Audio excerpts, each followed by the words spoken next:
Nah, teman-teman jumpa lagi ya dengan kita. Ini ada hal-hal yang cepat banget merusak murai batu, yakni apa saja itu kita simak terus ya teman-teman ya. Murai batu seharusnya kalau tidak kita lombakan itu kita kondisikan saat di rumah. Contoh, murai batu saat di rumah itu tidak boleh dipancing-pancing menggunakan MP3 murai batu tarung apalagi ya.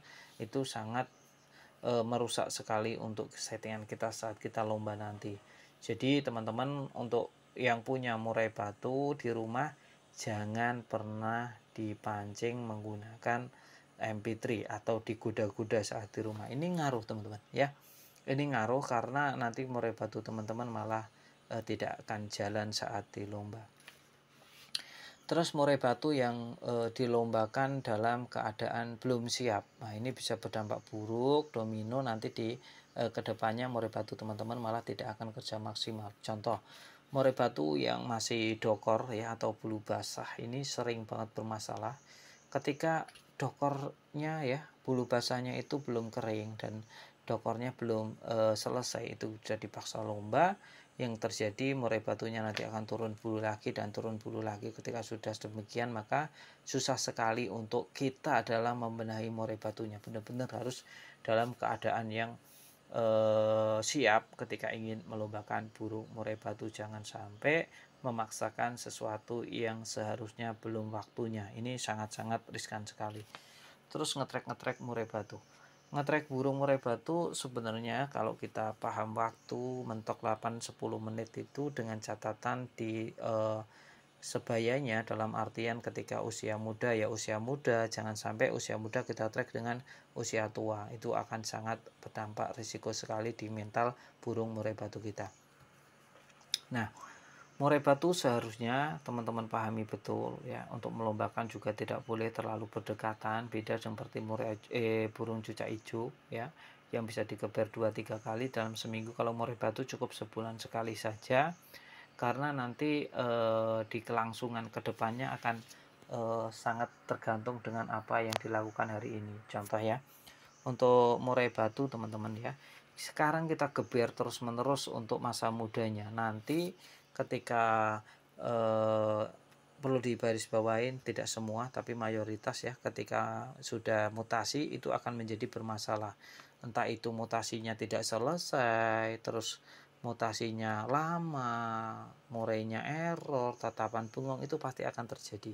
Jadi kalau teman-teman pahami ya, harus benar-benar kalau untuk masih muda ya jangan terlalu digeber. Muda ya cukup dicoba, dites, setelah itu simpen saja. Oh, dia mau kerja kayak gini, burungnya bagus. Nah, itu untuk mental dia ya.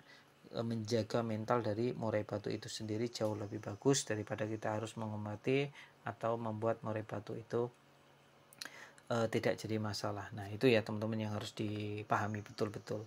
Nah, lantas apa saja yang bisa menyebabkan murai batu kita rusak? Ya tadi, over lomba. Ketika over lomba tadi kita tidak terlalu ambisi, intinya kita terlalu ambisi ya, ingin lomba terus-menerus, mentang-mentang setiap minggu menang terus.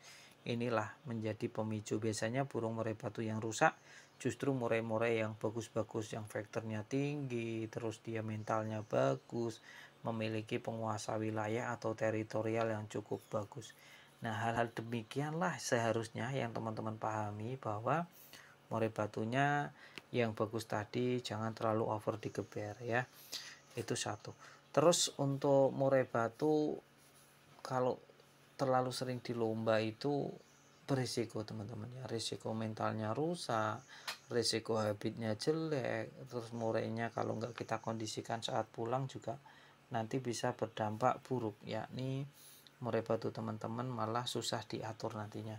Jadi banyak banget burung murai batu yang sudah rusak tetap dilombakan. Nah, ini susah banget ya, dari settingannya nggak ketemu. Padahal untuk burung murai batu sebenarnya yang masih bagus itu nggak perlu setting-settingan, tinggal berangkat dia juga jalan dalam catatan burungnya belum rusak. Tapi kalau udah burungnya rusak, wah ribet sekali itu ya, sangat-sangat ribet sekali. Jadi teman-teman harus hati-hati, burung murai batunya tetap harus dijaga agar dalam keadaan top performnya ya. Jangan sesekali melombakan burung murai batu dalam keadaan yang tidak siap ya, harus siap baru dilombakan murai batunya. Dari segi kotoran, Kotoran itu juga bisa diprediksi, bisa dilihat burung murai batu kita itu dalam keadaan seperti apa, apakah sakit, apakah butuh istirahat, apakah siap. Nah, ini bisa dilihat.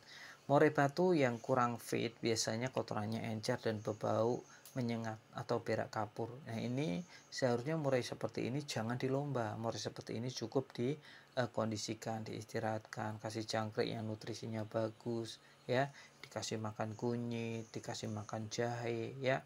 Agar apa? Agar murai batunya teman-teman juga dalam keadaan top perform atau selalu sehat. Kalau yang dikonsumsi tadi juga bervitamin dan bernutrisi tinggi. Nah, itu ya teman-teman tentang hal-hal yang merusak murai batu. Lantas apa saja tadi?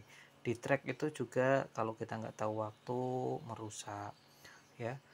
Kita harus benar-benar waktu lah, ya, waktu, entah itu dari ngetrek, entah itu dari lomba yang tidak boleh terlalu over, ya. Kita harus bisa memanajemen, bisa mengontrol, ya, karena kunci kemenangan murai batu tadi ya kita harus menjadi murai batu yang terbaik di antara mereka semua. Itu kalau impian kita pengen juara. Nah, untuk murai batu agar neken-neken, ya, itu juga dari durasi itu penting, itu mempengaruhi. Jadi tidak heran ketika murai batu teman-teman itu cepat banget masalah. Ketika murainya masih bulu basah terus dilombakan, tahu-tahu ambrol lagi, ambrol nggak kunjung selesai, padahal murai batunya gacor dan akhirnya ngelowo atau nyerang lawan. Kalau ngelihat burung murai batu lain malah dia akan nyerang-nyerang. Nah, inilah yang mengakibatkan hal-hal buruk, padahal itu awalnya salah diri kita. Kita yang salah, kita yang tidak tahu karakter burung murai batunya, ya. Kita memaksakan sesuatu yang seharusnya tidak kita paksakan. Nah, ini dari biasanya kan saya mengedukasi atau sharing ke teman-teman, cari murai batu yang terahan bagus, terus dirawat, berikan EF secukupnya, tidak harus terlalu tinggi, ya, untuk EF-nya, karena kalau terlalu tinggi ya tadi over gacor berbahaya saat di rumah tentunya untuk murai batu. Apalagi kalau kita masih dokor, burung yang masih dokor terus dilombakan itu resiko rusaknya besar sekali, ya. Biasanya dibayar cash juga. Risiko besar, risikonya sangat tinggi sekali ya teman-teman untuk murai batu yang over lomba. Terus untuk perawatan juga kita harus konsisten, ya. Jangan sampai murai batu yang belum siap tapi kita paksakan untuk lomba, nanti malah berdampak buruk di kemudian hari nanti. Terima kasih sudah pada mampir, ya. Jangan lupa di subscribe, kita share-share ya tentang pengalaman seputar perawatan murai batu lomba.